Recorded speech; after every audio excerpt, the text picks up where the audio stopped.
Shalom, chers frères et sœurs, soyez abondamment bénis, que la grâce de notre Seigneur Jésus soit avec vous.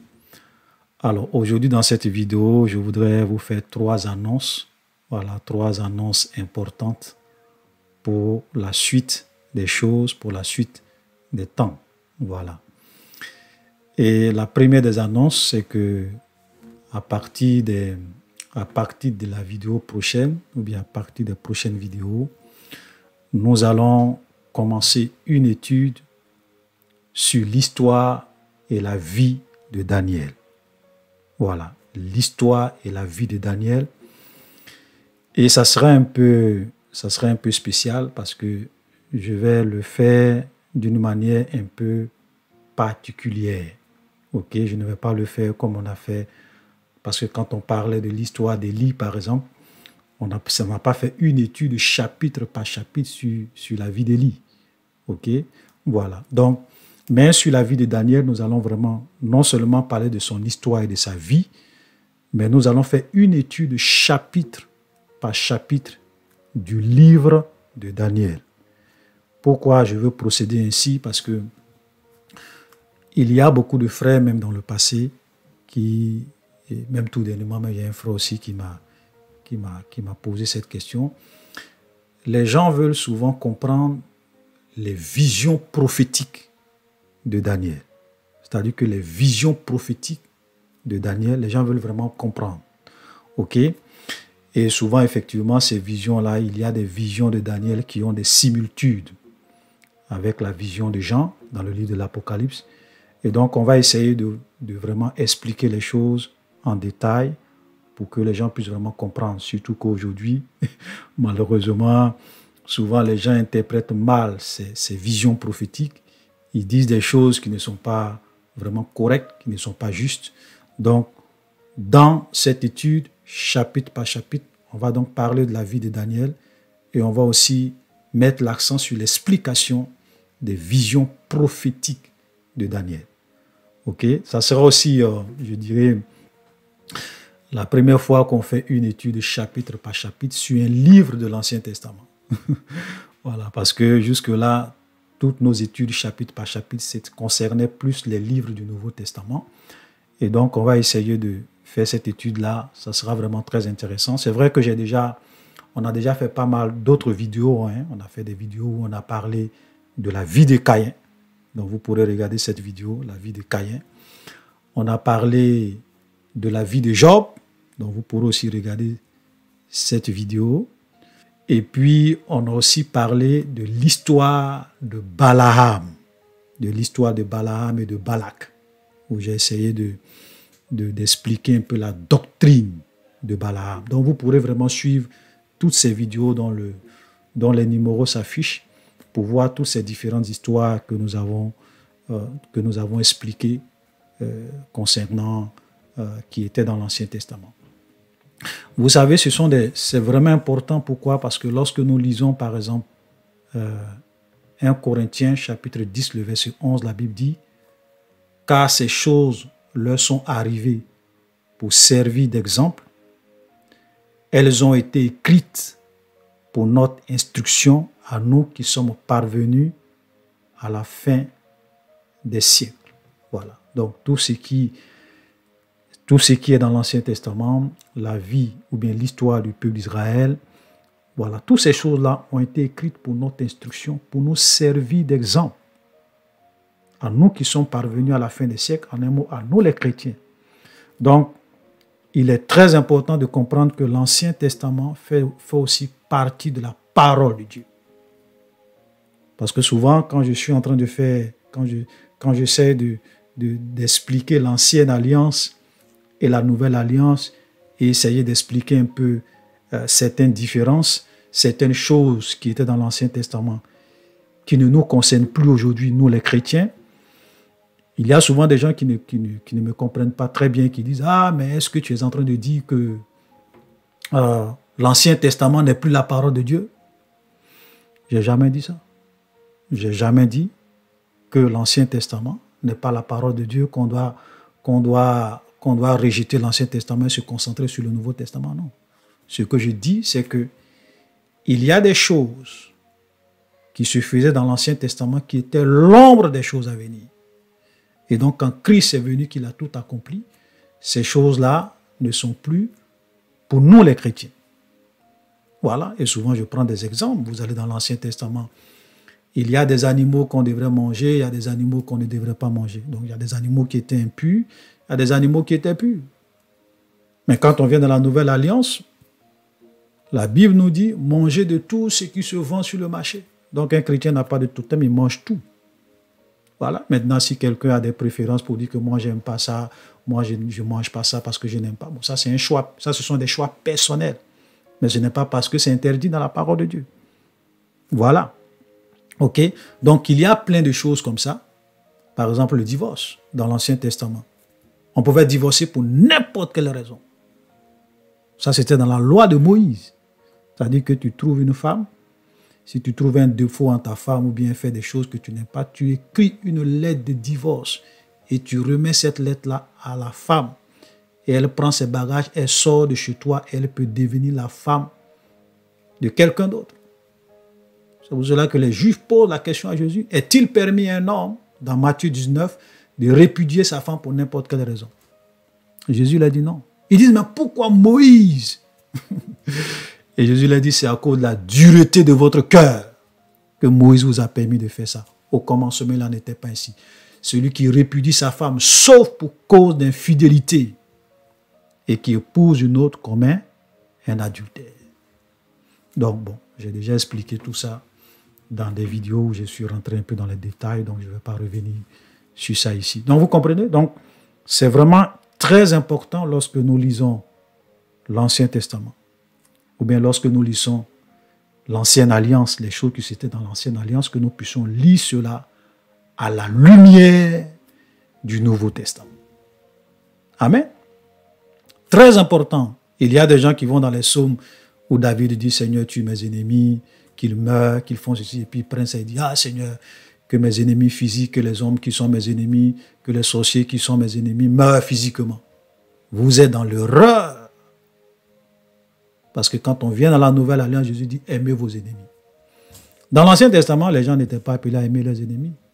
La guerre, c'était contre la chair et le sang. Ok? Tu devrais aimer ton prochain, mais haïr ton ennemi. Jésus arrive et dit non, ça c'est fini ça. Je suis venu pour tout accomplir. Désormais, tu dois même aimer ton ennemi. Donc, nos ennemis, ce ne sont pas les hommes physiques, mais nos vrais ennemis. C'est-à-dire que quand tu lis l'Ancien Testament où David demande à ce que ses ennemis meurent, que Dieu les détruise, tu dois comprendre que toi, en tant que chrétien, tes ennemis, c'est le diable, ce sont les démons, ce sont les puissants des ténèbres, c'est le démon ou l'esprit de la sorcellerie, mais ce n'est pas la personne en tant qu'un être humain comme toi que tu dois chercher à ce qu'il meure. Non, c'est l'esprit que tu combats. Donc, il faut que ça soit clair. Donc, ça, c'est très important. Donc, l'Ancien Testament fait partie de la parole de Dieu. Mais il faut savoir lire, il faut savoir interpréter pour que cela puisse vraiment être bénéfique. Alléluia. Donc, c'est très important. Je tenais vraiment à préciser ça. Donc, nous allons commencer cette étude sur le livre de Daniel, chapitre par chapitre. Ça, c'est la première annonce importante que je voulais vraiment vous donner ce matin dans cette vidéo. La deuxième des choses que je voulais préciser, c'est que je compte, par la grâce de Dieu, très bientôt, créer une troisième chaîne YouTube et une troisième page Facebook. Parce que bon, je vais dire, on a deux chaînes, Vérité Biblique TV, Apostasie TV. Apostasie TV, bon, c'est plus le lieu où on parle peut-être de l'islam, où on fait beaucoup de vidéos sur les fausses religions, on essaye d'exposer le mensonge des oustas qui sont là souvent, qui embrouillent nos frères et sœurs en essayant de manipuler la Bible pour les tromper. Donc on essaie de rétablir la vérité sur Apostasie TV. Mais cette chaîne que je veux faire, ça aura pour objectif vraiment de faire des petites vidéos pour répondre souvent à des questions bien spécifiques. Des petites questions que les gens me posent, souvent des versets que les gens veulent que j'explique. Voilà, parce que on reçoit souvent pas mal de messages où les gens nous demandent, ah frère, explique-moi tel verset, j'ai lu, j'ai pas compris. Et souvent c'est un peu très très épuisant parce que tu réponds à quelqu'un, tu réponds aux gens peut-être une semaine, quelques jours, bien des mois après, quelqu'un d'autre encore vient te reposer la même question. Et comme c'est pas facile de se retrouver dans WhatsApp quand on reçoit beaucoup de messages, donc cette chaîne-là, ça sera une chaîne, voilà, une chaîne YouTube et une page Facebook où nous allons vraiment essayer de répondre à des petites questions, peut-être en 10 minutes, en 15 minutes, en 20 minutes, ou bien de répondre à des petits sujets en 10 minutes, en 15 minutes, voilà, pour expliquer les choses rapidement, pour que les gens puissent aussi être édifiés. Voilà, ok? Parce que je ne peux pas à chaque fois expliquer individuellement des versets à chaque personne qui me contacte sur WhatsApp. C'est très complexe. Surtout que moi aussi, je travaille, je passe toujours le temps. Voilà, donc c'est pas vraiment facile. Donc, on va autant faire ça pour que lorsque quelqu'un nous pose des questions sur un verset ou bien sur un sujet, qu'on puisse venir expliquer en 10 minutes, 15 minutes, pour que ça puisse servir le plus grand nombre. Voilà, pour éviter qu'on continue de recevoir les mêmes questions sur les mêmes sujets, sur les mêmes versets. Voilà. Donc, pour désengorger un peu la chaîne Vérité Biblique TV. Voilà. Parce que la chaîne Vérité Biblique TV, souvent, on fait des vidéos quand même qui sont un peu longues parce qu'on veut prendre le temps d'expliquer les choses pour que les gens puissent comprendre. Donc, je m'excuse auprès de tous nos frères souvent qui disent que « Ah, frère, tes vidéos sont longues. » Et puis, bon, chez nous ici, la connexion coûte extrêmement cher. On veut vraiment bien te suivre, mais ce n'est pas facile pour nous. Voilà, je les comprends, mais vous savez, souvent, on est obligé d'expliquer les choses pour que tout le monde puisse comprendre. Vous savez, il y a des mamans, il y a des gens qui ne savent pas lire, hein, qui ne savent pas écrire, qui me suivent et qui sont édifiés par mes enseignements, par nos enseignements. Donc, on ne peut pas vraiment essayer d'aller vite, vouloir utiliser les grands mots, expliquer les choses rapidement. Il faut que tout le monde puisse comprendre. Même un enfant qui écoute nos vidéos, on veut qu'il soit capable de comprendre les choses de façon simple. C'est pour cela qu'on prend le temps de souvent entrer dans les détails et expliquer les choses pour que tout le monde puisse vraiment comprendre les différentes facettes d'une même vérité. C'est très important. Alléluia. Voilà. Donc, quand je vais créer la chaîne, parce que je suis en train de penser au nom, je vais essayer de vous communiquer le nom de la chaîne et vous partager aussi le lien pour que vous puissiez aller vous abonner massivement sur cette chaîne-là, parce qu'on va aussi faire des petites vidéos de 10 minutes, de 15 minutes, de 20 minutes maximum pour vous édifier sur certains versets et certains sujets que souvent les gens nous demandent sur WhatsApp. Voilà. Donc, deuxième information, c'était ça. La troisième information, et on va s'arrêter sur ça, c'est que j'ai décidé de vraiment monétiser, voilà, ma chaîne YouTube, la chaîne Vérité Biblique TV. Et comme vous êtes mes abonnés, donc il est vraiment important que je puisse vous informer de cela. Parce que c'est notre chaîne à tous, donc quand il y a des grands changements, il faut quand même que je vous informe. Et la raison, elle est simple. Voilà, comme vous le savez, nous, ici, on ne demande pas l'argent aux gens. On ne demande pas, on ne prend pas de dîmes ou rien. Parce que, voilà. Et donc, tout ce que nous faisons, c'est avec notre propre argent. Voilà, nos propres fonds que nous essayons de travailler. Donc, pour ceux peut-être qui me suivaient avant on n'avait pas ce micro, hein. Voilà, donc je faisais des vidéos, j'enregistrais les enseignements avec un téléphone Huawei. Voilà, et on essayait de faire le montage, tout ça. Et donc, au fur et à mesure, donc, on essaye de s'équiper pour essayer de produire des vidéos de qualité. Voilà, pour que le peuple de Dieu puisse être édifié avec des vidéos de très bonne qualité, avec des sons acceptables, avec l'image qui est vraiment de très bonne qualité. Voilà, donc tout ça, ça demande de l'argent, ça demande des fonds. On essaye de le faire avec nos propres ressources.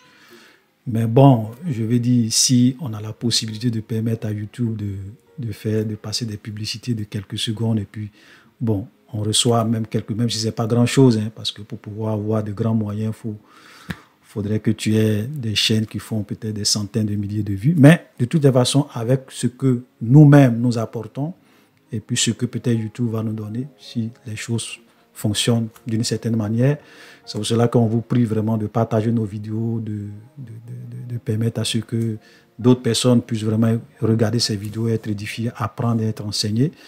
Et tout ça aussi, ça nous permet d'avoir aussi beaucoup plus de visibilité. Voilà. Et donc, on va vraiment utiliser ça avec notre propre argent pour essayer de vraiment payer des équipements de pointe, avoir du matériel de pointe, avoir des éclairages qu'il faut. Par la grâce de Dieu, avec l'aide d'une sœur qui a eu la conviction de nous aider. Moi, je ne lui ai rien demandé. Voilà. Mais elle a dit qu'elle a eu à cœur de nous aider. Et donc, avec son aide et puis avec le fonds qu'on avait personnellement, on a pu vraiment commander un système d'éclairage qui va nous permettre encore d'avoir des vidéos de très bonne qualité, qui est déjà en route et qui doit commencer à arriver pratiquement, je pense que cette semaine. Voilà, donc nous avons des besoins, mais on ne veut pas aujourd'hui nous lancer dans ces histoires d'appel de fonds, demander l'argent aux gens. Parce que l'argent aujourd'hui, c'est un véritable problème dans l'Église. Voilà. Un véritable problème dans l'Église. Ça fait qu'aujourd'hui, les chrétiens sont vraiment fatigués. Parce qu'à chaque fois, l'argent ici, l'argent. Et souvent, ce n'est pas utilisé pour la gloire de Dieu. C'est juste utilisé pour enrichir les gens. Les gens disent, ah, donnez pour faire l'œuvre de Dieu. Mais en réalité, les gens ne font pas l'œuvre de Dieu avec. Donc, nous, on ne veut pas vraiment rentrer dans ce système. OK? On utilise nos fonds, on essaie de faire. Et ceux que Dieu touche, qui sont vraiment convaincus de nous aider individuellement, on accepte, on dit tout ce qui n'est pas le fruit d'une conviction est un péché. Donc, si quelqu'un a la conviction de nous aider, au début, je refusais, mais quand cette sœur-là m'a appelé, j'ai dit, bon, nous, on ne prend pas d'argent, mais si tu dis que c'est par conviction que Dieu t'a convaincu de nous aider, bon, il n'y a pas de problème. OK? Voilà. Donc, c'est vraiment important. J'aimerais vraiment dire ça pour que les gens puissent comprendre pourquoi on le fait. Donc, on a des besoins d'équipement. De deux, c'est avec nos propres ressources aussi, nos propres fonds qu'on essaie de souvent booster certaines de nos vidéos, surtout sur Facebook. Voilà, on essaie de sponsoriser certaines de nos vidéos, surtout les vidéos à caractère d'évangélisation, des vidéos où on voit que cela peut vraiment éclairer, édifier. Donc, on essaie souvent de booster, okay, pour que ça puisse atteindre un plus grand nombre. Voilà. En fonction de nos moyens, on essaie de faire ça. Voilà. Donc, tout ça, ça demande des moyens, des finances pour qu'on puisse vraiment contribuer à l'avancement de l'œuvre de Dieu. Donc, voilà les objectifs pour lesquels on a décidé de vraiment monétiser notre chaîne YouTube. Voilà. Facebook, on n'est pas encore arrivé jusque-là, mais on veut plutôt faire ça sur YouTube, et puis bon, ça va. Donc, je vous le dis parce que quand vous êtes les abonnés, bientôt vous allez toujours avoir peut-être des publicités de quelques secondes qui vont passer lorsque peut-être vous serez en train de regarder, comme on appelle, nos enseignements. Donc, voilà les trois informations que je voulais vraiment vous donner. Début, bientôt, ou bien à partir de la vidéo prochaine, nous commençons une étude chapitre par chapitre du livre de Daniel. Donc ça, je vous invite également à vraiment lire dès maintenant tout le livre de Daniel. Donc commencez dans vos méditations personnelles à lire tous les chapitres, du premier chapitre jusqu'au chapitre 12. Lisez tout le livre de Daniel. Voilà, pour que lorsqu'on va continuer à expliquer les choses chapitre par chapitre, verset par verset, vous soyez vraiment édifiés et cela va vous permettre peut-être de poser des bonnes questions, voilà, auxquelles nous allons vraiment répondre. C'est ça, donc monétisation de la chaîne et puis création d'une deuxième chaîne YouTube et d'une deuxième page, d'une troisième chaîne YouTube et d'une troisième page Facebook qui vous sera communiquée ultérieurement. Donc, shalom, soyez bénis et que le Seigneur nous garde et soyons une armée puissante, une armée qui travaille, qui œuvre pour l'œuvre du Seigneur. Donc, mettez des likes, mettez des j'aime, partagez nos vidéos pour que toutes ces vérités que le Seigneur nous permet vraiment d'expliquer, que plusieurs personnes puissent vraiment comprendre cela et que cela puisse vraiment les aider à grandir spirituellement et à servir le Seigneur de façon efficace et à ne pas vivre, comme je le dis souvent, dans l'illusion. Shalom et soyez abondamment bénis.